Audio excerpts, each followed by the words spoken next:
ഏറെ വിശ്വസിച്ച സഹപ്രവർത്തകരിൽ നിന്ന് തനിക്ക് ചതി പറ്റിയിട്ടുണ്ടെന്ന് കുറച്ചു വർഷങ്ങൾക്ക് മുമ്പ് ഒരു അഭിമുഖത്തിൽ ഗായിക റിമി ടോമി പറഞ്ഞിരുന്നു. എന്നാൽ എന്തായിരുന്നു കാര്യമെന്ന് വ്യക്തമാക്കാൻ താരം തയ്യാറായിരുന്നില്ല.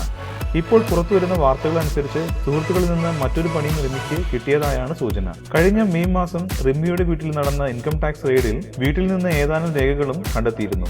ഇതും റിമിയോട് അടുപ്പമുള്ള ചിലരാണ് ഒറ്റത് എന്നാണ് സൂചന ലഭിക്കുന്നത്. ഇൻകം ടാക്സ് ഉദ്യോഗസ്ഥനാണ് ഇതേക്കുറിച്ച് മാധ്യമങ്ങളോട് സൂചിപ്പിച്ചത്. റിമി ടോമി വൻതോതിൽ വിദേശത്ത് നിന്ന് കള്ളപ്പണം എത്തിക്കുന്നതായാണ് ഇവർ സൂചന നൽകിയത്. പ്രാഥമിക വിവരത്തിന്റെ അടിസ്ഥാനത്തിൽ നടത്തിയ റെയ്ഡിൽ അക്കൗണ്ടിലേക്ക് വരുമാനത്തിൽ കൂടുതൽ എത്തുന്നതായി കണ്ടു. രണ്ടാമത് നടത്തിയ റെയ്ഡിൽ ചില രേഖകളും പിടിച്ചെടുത്തു. ഇത് കേന്ദ്രീകരിച്ചാണ് ഇപ്പോൾ അന്വേഷണം. അക്കൗണ്ടിൽ എത്തുന്ന പണം വിദേശ ഷോകൾക്ക് ലഭിക്കുന്നതാണെന്നാണ് റിമി ടോമി മൊഴി നൽകിയത്. എന്നാൽ അതിൽ കവിഞ്ഞ സ്വത്തുണ്ടെന്ന് അന്വേഷണത്തിൽ തെളിഞ്ഞിരുന്നു. രേഖകളും സ്വത്തും തമ്മിൽ പൊരുത്തപ്പെടാത്തതും സംശയമുണ്ടാക്കി. റിമിയുടെ വീടിന് പുറമെ സഹോദരന്റെ വീട്ടിൽ നിന്നും രേഖകൾ പിടിച്ചിരുന്നു. കൂടുതൽ സിനിമാ വാർത്തകൾക്കും വിശേഷങ്ങൾക്കും ഇപ്പോൾ തന്നെ സബ്സ്ക്രൈബ് ചെയ്യൂ മലയാളം ക്രിയേഷൻസ്.